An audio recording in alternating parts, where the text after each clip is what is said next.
Hello, my beautiful friends. I am Alicia, and I am the founder of the Rose Composite, and this is Ask Alicia. So we have a couple things going on here today. People always want to know, how I do some of the incredible channeling and intuitive work that I do. And so we'll talk a little bit about that, and we'll actually be calling in different spirits over this next series, and we'll be talking to them and asking them questions and kind of checking in, seeing how it's going, what's what's going on. So, if you have any questions, either about the process or how it works, or also if you think of fun questions I can ask some of the spirits that we're calling in, please let me know. Give me a message, either on Instagram or in the comments here, and we will totally incorporate that moving forward. I am so incredibly excited. And I just wanted to remind you too that on the third Wednesdays of the month, there is a discussion group that's live at 6 p.m. Pacific time. So that's Los Angeles. And if you want to join that, feel free to either go to roseco.co or calendly.com/rosecomposite, and you'll be able to sign up there. And I'll take those links in the comments too. So, getting started, today I thought we would talk to my grandfather. He is such an inspiration for me, but in his life, he was kind of a jackass. Like, he was pretty old when I came around, and he had to get dialysis, and he was really sick a lot of the time. Um, but he's always been like a real influence in my life. And I remember having a reading with a psychic, maybe, I mean, at least 10 years ago. I was pretty young. And she was talking about this man who was coming in, and we had a special connection. And it ended up being my grandfather, and he had this big property in Washington, and it was so beautiful. He always had a few cows, and they had horses. He lived right next to his brother. He had a huge barn, and there was a basketball court in the top, and an arcade machine, and a whole gym in there. And he had like enough food to feed everybody for 10 years or something crazy like that. But he was very much so kind of like a country outdoors type person. He did a lot of hunting and fishing, had a small, plot of land, had some animals, and then was also an accountant in that area. And his favorite flower was peonies. And last night when I was coming home, I had had kind of like a weird, rough day, and I don't even know. Well, I guess yeah, it was him. I was like, I should go to the grocery store. Whenever you have ideas like that, I love that kind of intuition, and it's always a good idea to follow the fun ideas. And so right as I was walking in, I found these beautiful peonies, and they're just so gorgeous. I really love them. They just smell so lovely. They're so pretty. And especially white. White really represents a lot of purity, and like a clean slate. And you can kind of just think of it, as the color of heaven, something like that. That's totally something he would say. The color of heaven. Right? What does heaven look like? Who knows?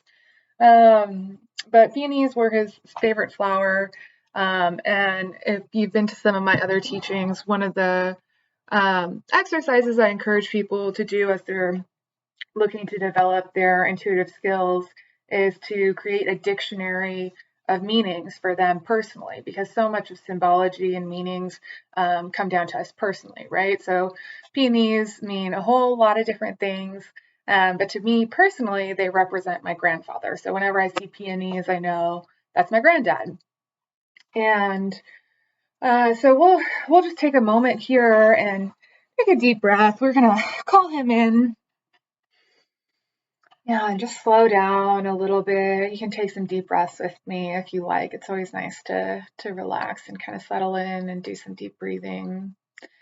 So I should have thought of, of some questions for him before I turned this video on. And so right now he's just kind of saying, hi, hello, how is everybody? He's telling me how proud he is of me. This is, I would say, kind of a big deal. So I'm really excited that he's here, helping me with my online presence, and especially in this new way where we're channeling different spirits who aren't actually here in the physical world anymore. And he wants me to know what a big influence and message that this has for many, many people. And he's wanting me to remind you that my core message is always around freedom and love. I love that saying, free to love. And of course, that means other people and whatever kind of love you engage in. But it also means you're free just to follow your desires, right? So many of us want to do very unique, special things that, anybody can do things, but like if you're really into roller coasters or you super love yoga or flowers or, whatever it is. And he keeps reminding me, he goes, no, I really did love the peonies. The peonies are so beautiful. And they really do. They smell so lovely. So maybe for you, if you're wanting to engage in this type of work more, you can. I'm wondering if I can show them for you. You should have planned this better. But it's totally fine. Everybody loves it. Ah, that's what he says. But what I was going to say is if you are engaging in that dictionary exercise, and this is early on in your intuitive experiences and your awakening, whatever kind of word you want to use, or maybe you're very far along and the dictionary exercise is new to you, perhaps consider using peonies to represent this moment, this experience, and what you get out of this video. Because if you are watching this right now, you are opening up, you are learning something new, you are learning a new skill. It's almost like smelling or hearing or seeing. You are learning a new sense and how to interpret that sense, and it requires a lot of your brain power, of your mind power, but also your heart. Your heart is so wise, and your heart is really the receiver of this, and your mind is the interpreter, if that makes sense. So all the messages that are coming in, and depending on who you are, it can be a whole body experience. That's what clairsentience is. So clairsentience means clear feeling. Oftentimes we hear clairvoyant, and clairvoyant is clear seeing. It's often related to your third eye. And in your dictionary exercise, peonies could mean something, very specific to your own growth and meaning that's coming up for you right now, or can even more generally just mean your intuition. So maybe so often we feel like we're missing something. And we kind of like hear the nudges and the whispers, but we don't fully get there, right? It's like if someone is talking from far away and you get the idea of what they're saying, but you don't actually hear their words. So peonies could mean that you got to perk those ears up a little bit more and listen in. I wanted to ask my grandfather if there's anything he wanted to share, and he does. I'm almost a little embarrassed to say this. I don't do it often, but I smoke a little bit, and he's telling me I need to stop smoking. And if you smoke too, he's telling you it's very bad for you. In his life, he was very, very ill from cigarette smoking. So if you're out there and you've been on the fence, maybe just consider that you should start weaning off that a little bit, or cut cold turkey, whatever works best for you. And he's wanting us all to kind of take this as a broader message to take better care of our physical bodies. He's reminding me of that saying that your body is a temple, and the better that we care for our own bodies, the better we can be a clear conduit for messages. And so remember to drink lots of water.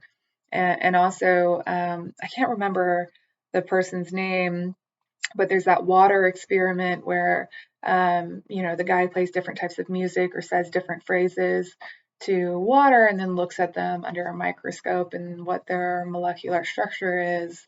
And the water looks very different. And some look much more pleasant and some look less so. So know that you can do that exercise all the time. Your body is some 70% made up of water. So you can not only just talk to the water in your body, but also your body as a whole, and say nice things to it. Say nice things to yourself. So often, we are the hardest on ourselves, and we talk most most difficultly to our own insides. We don't even say it out loud. Often it's just these thoughts that are running in our head. And so know that a lot of times that's just programming.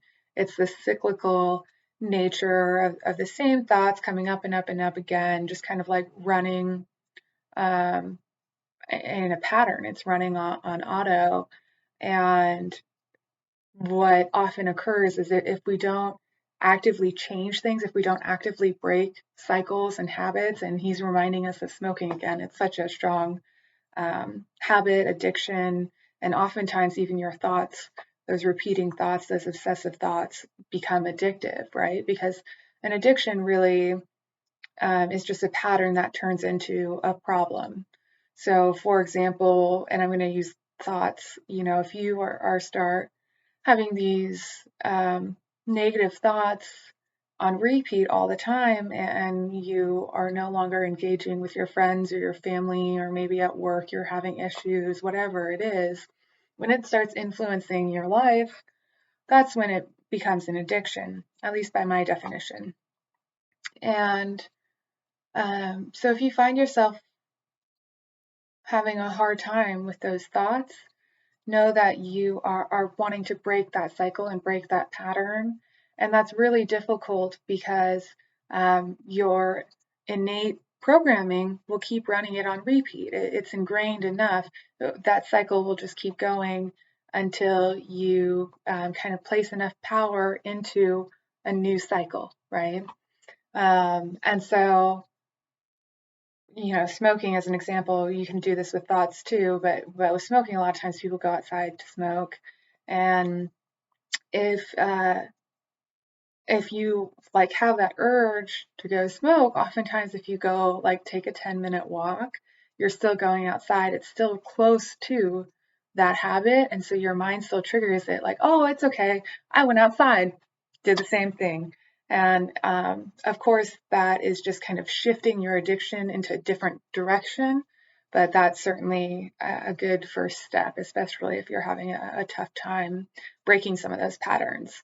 So kind of elevating that example, if you're having these obsessive thoughts, anytime you think really negatively, I like to think I'm talking to my cat. And I know I would never say some of the things I say to myself to my cat. So oftentimes to my cat, I'm like, oh, you're so pretty. I love you. You're the best. And things like that. But to myself, I'm having much more negative thoughts. So what is important is that if you start to hear those thoughts, you want to say, stop, we are not doing this anymore, and then redirect it, right? And so every single time, if you can kind of make it like a fun story, it's easier because the more fun you're having, the more jovial it is, the easier it is to break those patterns.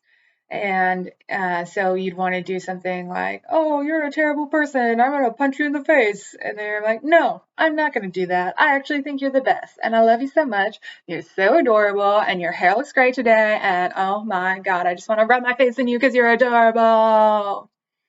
And, you can't really rub your face into yourself. But maybe you can try like, but then it just kind of looks like you're sneezing. Not the point. He's telling me I'm getting off track now, so he wants another question. What does it look like on the other side?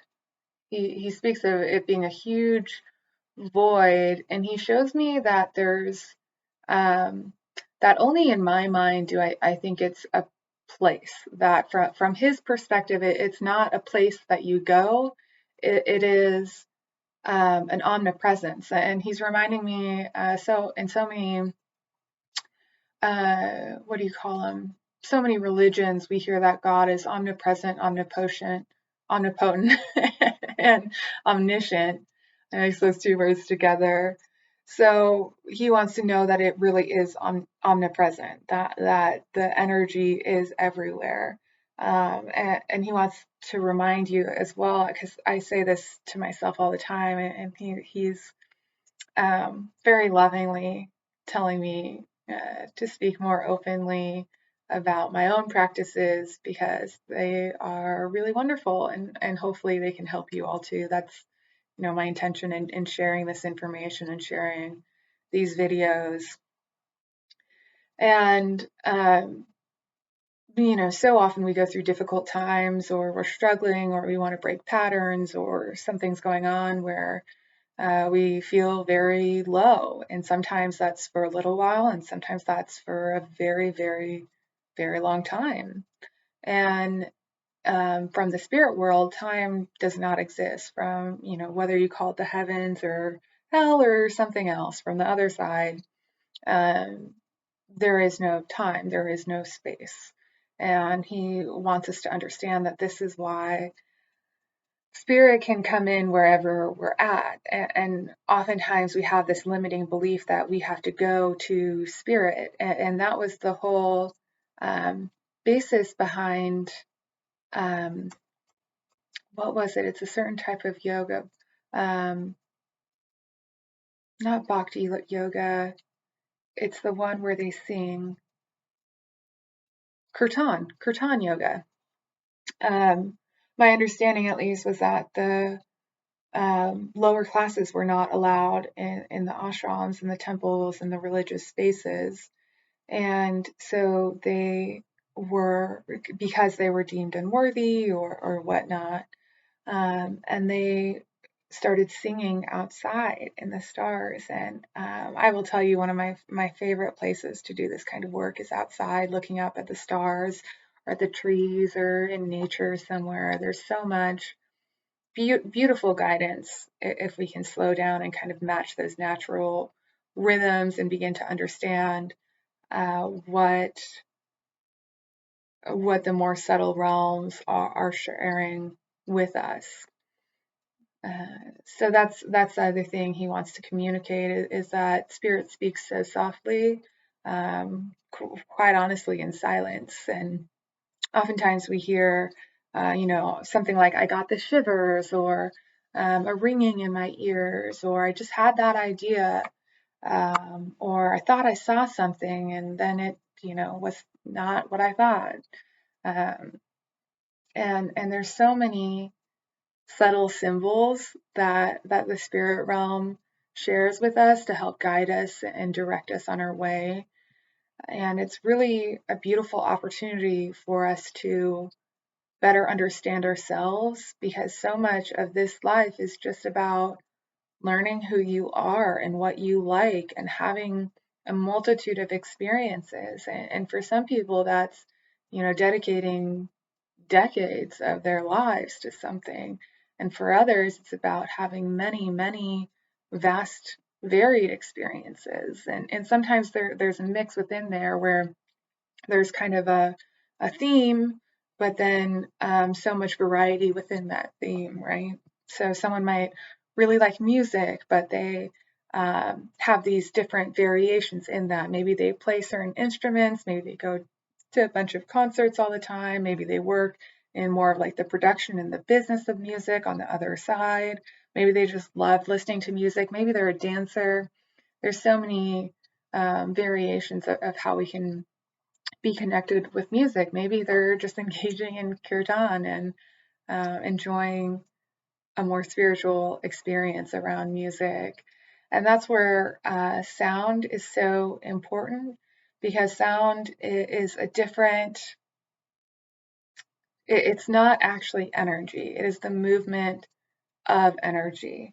And so if you can kind of think of this analogy, the waves in the ocean would be the sound, but the ocean itself is energy, right? So waves are really that movement, that's still the ocean, but it's a specific movement within the ocean. And so sound is really the movement of the matter, of the energy. And you can think about this too in terms of sonar, right? And this can either be, well, it can really be any kind of sonar, but the most natural one that we think of is either whales or bats, or that I think of at least. And so it's pushing a sound out and hearing how it comes back at you.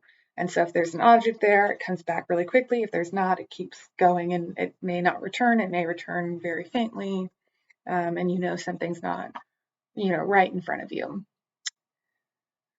And that's where whales share so much information in their songs, so much delicious communion in those sounds and those songs that they sing. If you uh, if you choose to believe, there are thoughts that that Atlanteans of Atlantis back in the day went as their society fell, they transitioned into, and again, depending on who you ask and what story they have in the moment, they transitioned into sea life of some sort. So oftentimes whales, dolphins, or even mer people, mermen, mermaids. Um, the other one are is it the harpies? No, harpies are the eagles. Oh, so we'll talk about the eagles a little bit too. But there's all kinds of sea life that is thought to have been like the next evolution of Atlanteans. And eagles are really beautiful because the same way, we have fish and birds, my grandfather wants you to understand that there's like different types of beings, and there are beings that operate in different frequencies similar uh, to, not necessarily that they're in layers, but similar to how birds live above us. They fly around, they live, not that they live in the sky, right? But they inhabit the air realms. And fish and whales and all of that, they live in the seas. They inhabit a different realm, right? And so as much as we can put on a scuba suit and hang out all day in the sea, at a certain point we need to come back to our own homes, our own environment, and we cannot stay there for extended periods of time. And he wants you to understand that this is kind of where we have these crossings. And so oftentimes when we're hearing from spirit or hearing from different entities, or even less strong than entities, some people find that very like a very strong word. Um, so you use what words are right for you. So right now I am talking with my grandfather. I honestly still consider him a person, because like the energy that I'm imagining is coming through my memory of him as a person, even though I'm very well aware that he's had multiple incarnations. So I don't remember him as my school teacher 30 lives ago. I remember him as my grandfather in this life, with my body like this and his body how I remember it, right? And you can start to then go deeper into the timeline from there, because he's wanting to communicate with all of you that the same way he and I have had so many lives together, the people who are not oftentimes closest to you, but then also there can be like random strangers that you met once that have this incredible influence on you, and then kind of disappear into wherever they are. So you can think like maybe you met someone on a plane once and never saw them again, but they were so influential to you. You had such a strong conversation with them. I did when I was younger, I worked with a couple of guys, and I would have these flashbacks where we were all together in a different life. And we were in some kind of like mafia type thing. And yeah, we'd like walk around on the street and do mobster stuff. And so my grandfather wants you to understand that, like, even if it's not someone who's been in your life for a very long time, they perhaps were someone you still knew in a different life, in a different time. He's wanting me to talk a little bit about the grandparents on the other side of my family, right? So he is um, wanting to make it known. I had this experience he wants me to share, and I didn't really know it until I was about 7, and I went over to my grandparents' house for the first time. They lived far away from us, and so they would usually come visit my family. And it was the first time me and my sister had gone to visit their family. And I remember the wallpaper is what really caught my eye. I knew the wallpaper so well. And I remember looking at the legs of the table almost like I was a baby. I was very close to the ground. And later on, I realized I had come into the room where the telephone was.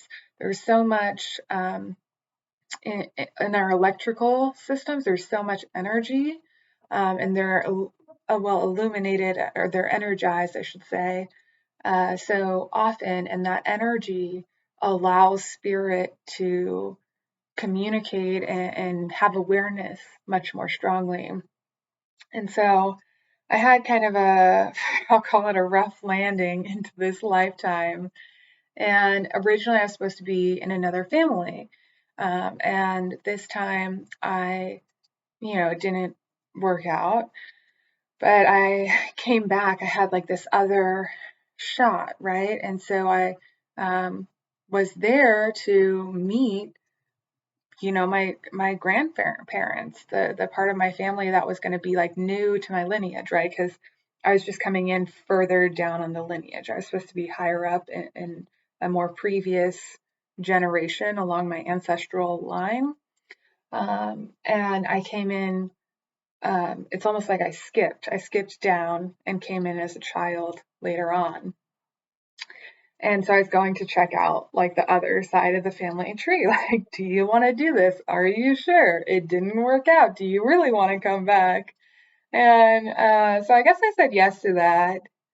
And he's wanting to really remind me about second chances, and that because so often I have a difficult time making decisions, and once I do make decisions, I'm always second guessing them, and I talk very, I can be pretty hard on myself, and um, not always take responsibility for the good things that I do, and also just kind of, um, not fully utilize my power. I don't always actively engage and make decisions and guide my own path as much as I could. And he wants to remind us to really take our power back, and to make our own decisions, and to lead our own way. And that goes right into this idea of freedom, right? You are free to choose your own path. You are free to direct yourself. And you're also free to give your power away, give your will away, to follow someone when you know that that is not what you should be doing. And so if you're doing that, please stop. And I say that as someone who's done that a lot. But he also really wants to remind us that we can't really make wrong decisions. There's no real wrong decision. He's showing me like a snake going back and forth, like kind of slithering through the terrain, because just as the snake kind of keeps going and might hit two sides, they're always kind of sitting in two worlds, if you will, right, with their snaky ways of going back and forth. And okay, what did I forgot to say something. It was about our decisions and being free to make our decisions and taking our power back and listening. Listening is so important. Listening is really important because not only are we listening to our own internal guidance, our own, our emotions, our feelings so often, even our physical feelings, right? I had a gut reaction. It was a heartfelt moment. We have these physical and emotional feelings that are trying to tell us messages. There's a reason we have those. We're not sad because nothing happened. We're sad because X, Y, and Z happened, or whatever the case is. We're angry because you did me wrong. Like again, X, Y, and Z. There's a million examples of why that could be, but oftentimes we're reacting in some way. And even more than reacting in some way, I'm reacting with emotion of anger and emotion of sadness. What is really happening is I'm receiving a message that this is no longer for me, that I need to create a stronger boundary, that I need to act differently in the future, or I need to move in a different way, or behave in a different way. There's so many kind of messages that can follow that.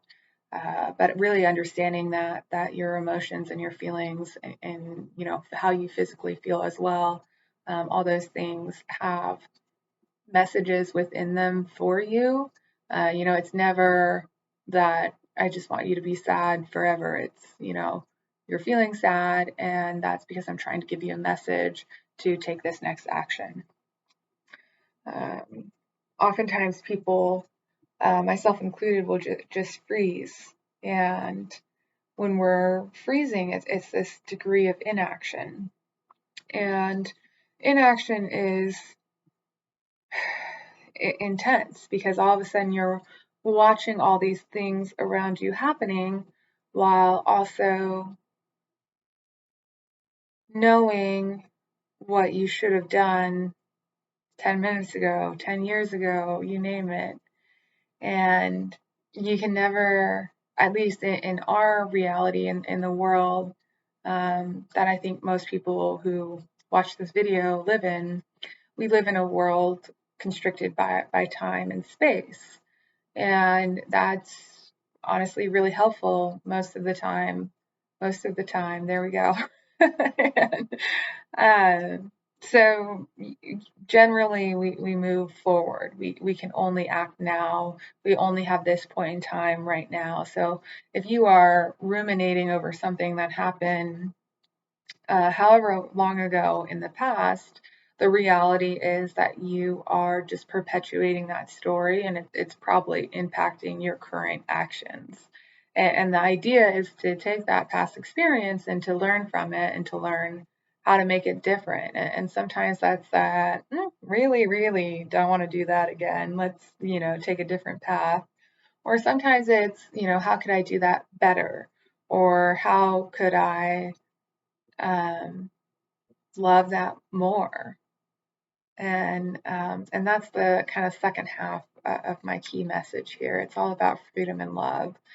The more that you can love exactly where you're at, the more that you can love and enjoy and treasure everything in your surrounding, everything that is mirroring to you. Because even though I say listening, I mean seeing and experiencing and feeling and all of your senses, right? Because this even extends into your intuition, right? You want to have your intuition have a neutral to positive connotation. And the reason I say that is more often than not, it's really hard for us to act neutrally, but it's much easier for us to be positive or negative.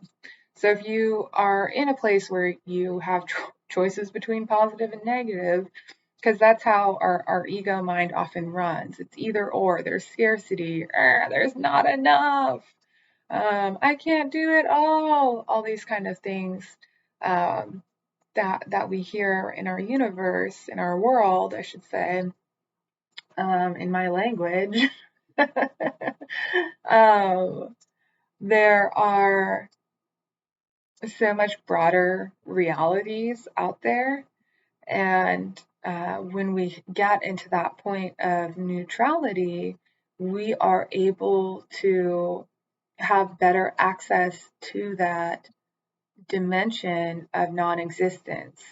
And what I mean by that is that as much as, my grandfather exists in my memory, he has passed on and now he lives in a realm of non-existence. My grandfather does not exist anymore. And when we're communicating with these realms of non-existence, we have to have a point of connection. And so you want to develop that neutrality so that you can connect with that realm of non-existence, because that is also where, what you might call God lives. And the divine, the universe, source, all being, all knowing, all of this is in my perception, a bunch of different words for the same thing. We're talking about that which is eternal, that cannot be named. And I can't remember where that saying came from, but I really love that which is eternal and cannot be named. Because as soon as we name it, right, I am a person who speaks English. I am only naming it so English speakers can understand, and or someone who knows that word. And I'm reminded of Spanish. It's Dios mío. Is what I think of. Oh my, oh God, my God, something like that. Um, and even there, right, Dios mío is my God, but in my mind I'm already translating that as oh my, right? And in every single translation, especially when you start to get different voices, different perceptions, different people involved, there's this idea that it's lost in the translation. And so we're not trying to go from English to Spanish or another language here on earth. All of a sudden we're going to a different dimension where they don't even have lips and speak languages. They are communicating telepathically. And it's important to understand that on that telepathic level, messages oftentimes come through the left side of your brain. And it's, I'm not going to get too much into the science of this, but the left side of your brain really talks in colors and symbology and stories, where the right side is much more mathematical and linear and, has a right answer, has a concrete answer. And the left side is, this colorful, emotional, watery state that has unlimited views. And that's really where we start to bring in some of these thoughts. And when I say thoughts, I'm thinking of claircognizance, right? So we talked about clairsentience, we talked about clairvoyance.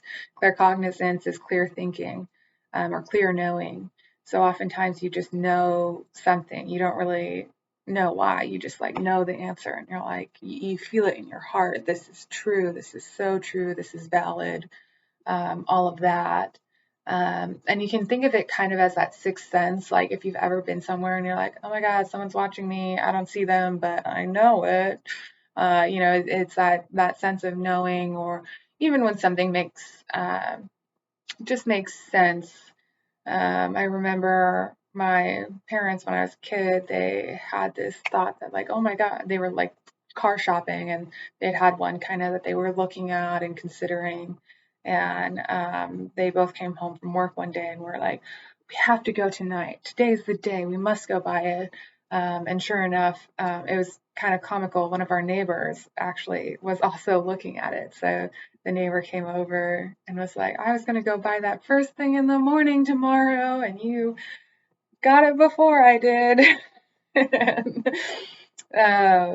So oftentimes that clear knowing is really helpful to be aware of. And so often we don't, we have this kind of rhetoric. There's no way I could know that, so I must not know that. So I don't believe it's true. It can't be true because I don't know how I know it, right? And that's all the right side thinking. I don't have a clear idea of how I learned that, so I'm going to assume that I don't know that. And this can go into any of the clairs, right? It doesn't have to be clairsentience or claircognizance, where on the left side of the brain, you kind of ask these open-ended questions and you start to want to know things. And so often, one of my favorite questions is something along the lines of, how can this get better? How can this work out in my favor? What is the best possible outcome to this scenario? And I love thinking about all of those because there's unlimited possibilities in this universe that we live in. The energy here can be transformed into matter in such a way where you can genuinely create anything. And so often we don't even consciously create things. We have kind of on our left side of thinking, we have this whole understanding of, well, I really want to do this, and then like all of these beliefs kind of come in together to how that comes to fruition, right? And so even physical matter, I'm just going to grab this crystal, physical matter is continuously moving at its molecular level. Physical matter is only something that we believe we can't move through because we believe it is solid and I can't move through it. But if you start to, and maybe that's too esoteric of an example, but a lot of people believe in scarcity. They believe, they don't have enough time or enough money, or you have to work really hard to earn something. And when you have those beliefs, right, because oftentimes it's our beliefs and our identities coming together. And so if you believe that the world is hard, then you might have this identity that it never works out for me. Because it never works out for me, I'm a total worthless POS. And that's a belief. And if you want to challenge yourself, go to bed tonight and tell yourself something like, I'm going to wake up tomorrow and for one day, just one day, I'm going to do this experiment of just thinking, how good can it get? How good can it get? How much better can it go? And any challenge you run into, I just want you to take a breath, take a moment, maybe put your hand on your heart and breathe in and out deeply. And try to have that exhale longer than the inhale, and hold for that moment that idea of, how can this work out? How will this work out? Right? That's such a powerful statement. How will this work out? And even better yet, how will this work out for my highest and best possible good? Right? That's really identifying the specific path that you want to be on. Because sometimes, things that feel sometimes and I'm going to say this both ways so you hopefully understand it. Sometimes things that feel good are perceived as very bad to the mass society, but in the context of your situation, they're very good for you, right? And so then on the other side of that, some things that are generally very good or thought to be very good by our society are in that context very bad for you. So I want you to think about like being in a relationship or having a job or getting offered a job, something like that. And, if you're in a relationship and most people think, oh, marriage is so beautiful. You have the gorgeous wedding and there's all the flowers and it's so lovely and all your family is there and it's so beautiful and everybody is love and love. I don't think I've been to a wedding yet that I haven't cried at. And, maybe that's I grew up as saying that's the example, right? I cry at all the weddings. Usually crying is thought to be a sad emotion, but I'm not crying because I'm sad. I'm crying because it's so beautiful. And I'm like really happy and emotional about how much these two people love each other, right? So the other example we used was like being at a job, right? And maybe you get fired, and usually we think of getting fired as like real bad, but maybe that job is like really shitty. And maybe when you have that experience, it's a really positive experience for you, right? So know that, um, and this brings back the talking point about taking back your power, right? Because every single situation, anything you can dream up, could have a positive or negative connotation depending on the the specific person or the dynamic for that person in that context. So know that nothing really is positive or negative, right? It's all neutral. And that's why if you can come back into that feeling of neutrality, especially about yourself, if you have a neutral identity, you're able to touch all that exists. And also to take back your power and really drive your decisions, because very, very often we are clouded by our own idea, our own perception of what society deems is right or society thinks we should do or whatnot.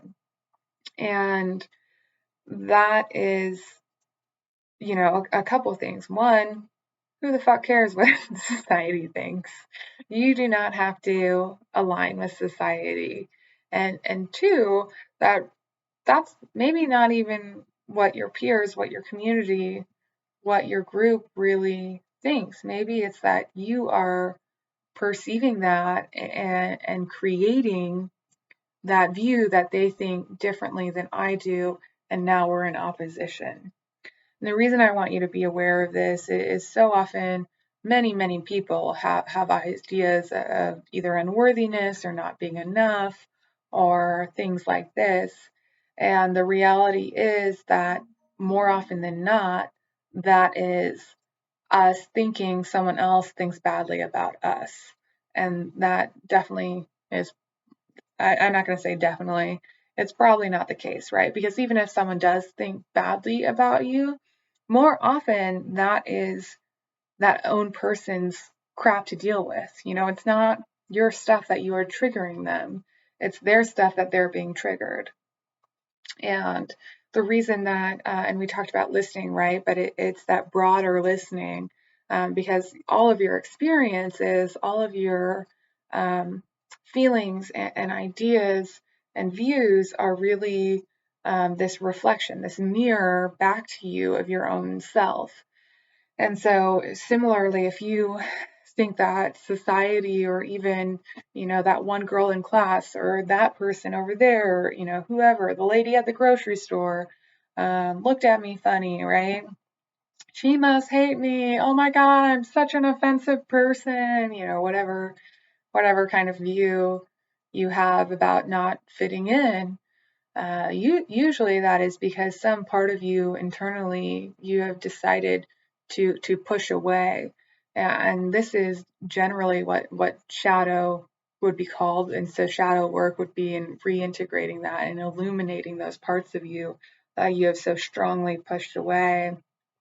And I love that Grandpa is bringing back the smoking example, because he's talking about how often that is thought of so bad, and he's like showing me these images in the 50s when it was very jovial, and people would take smoke breaks like they took coffee breaks, and it was almost like going to the water cooler at work. And maybe you have like a smoke with your spouse before dinner or like whatever kind of situation it is, but it was much more, um, he's saying like a social interaction rather than the thing itself, right? So you can think of like happy hour or having dinner with friends, like whatever that is for you, or even going to brunch. Oh my God, I love brunch. And it's, oftentimes I show up and I'm not even hungry, and, I don't always even eat, but like I'm there for the company. I'm there to catch up with my, whoever I'm meeting. I'm not necessarily there and of course, part of our ritual, part of our experience is eating or drinking or whatnot.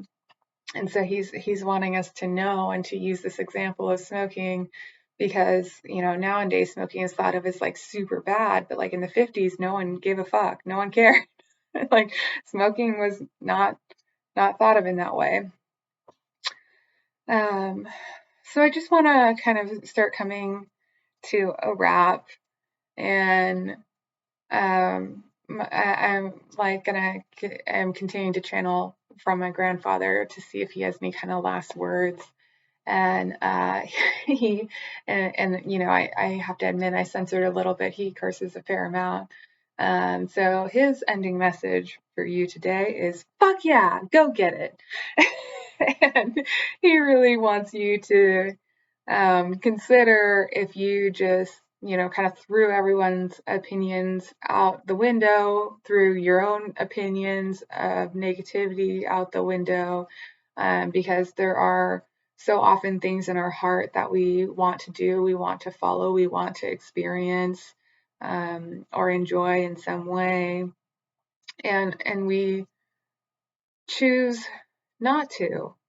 We choose not to follow those paths forward, or pursue those ventures and those journeys, whether that be love or health or career or interests and hobbies and even different experiences. Like for me, I just love traveling, so there's so many places I still want to go.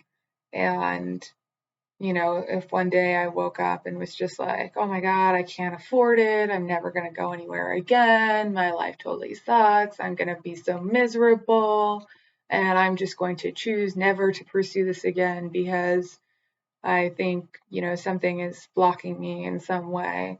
Well, guess what? I'm the person blocking me. And he really wants you to understand that there are no limitations. Absolutely none. Limits do not exist in that land of non-existence. And he tells me not even to call it a land because that's such a humanistic view. And he wants you to know that yes, there are lands there, but there's also like so many other um, forms of environment and existence, um, and yeah, he goes, and ways of living and ways of not living. And it's really beautiful because he's showing almost like a spectrum or a rainbow.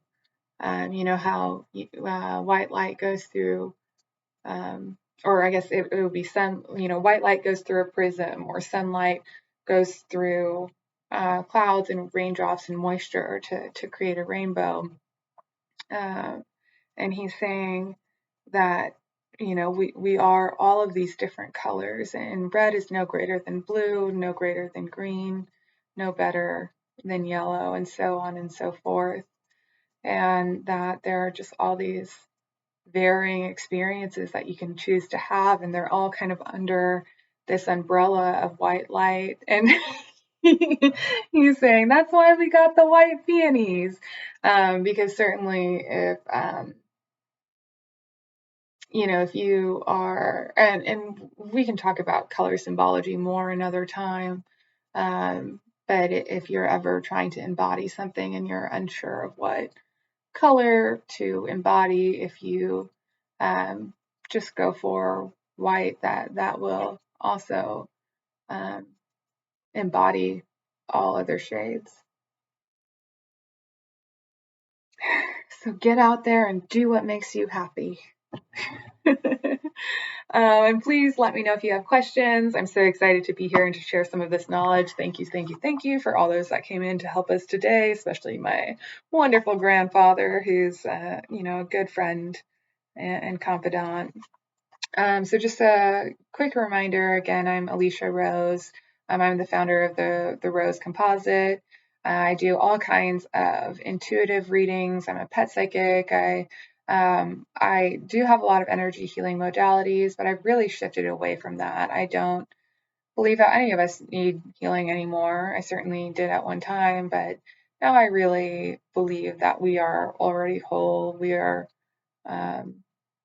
We've just given our power away. And so I want to empower you and re-energize you to believe that you are capable of whatever it is that you want to accomplish. And my goal is to help you accomplish your goals through communicating different messages and helping to illuminate some of your intuitive guidance and help you through any kind of limitations you've created for yourself, because those limitations are from you. They're not from the universe at all. So if you're running into anything, any block, anything like that, um, laugh it in the face and know that you just need to open up your arms and receive, because there's something even better for you out there, and you are worthy and capable and ready to embody that. If you are ready, if you're not ready, that's what you would call your block. So again, Alicia Rose at roseco.co is the website, or you can also go to calendly.com/rosecomposite, and that is where you can book sessions or join our live monthly discussion, again on the third Wednesday, 6 p.m. Pacific time. And I'm so excited. I hope to see you there, and I hope you join us for the next video. Lots of love. Bye.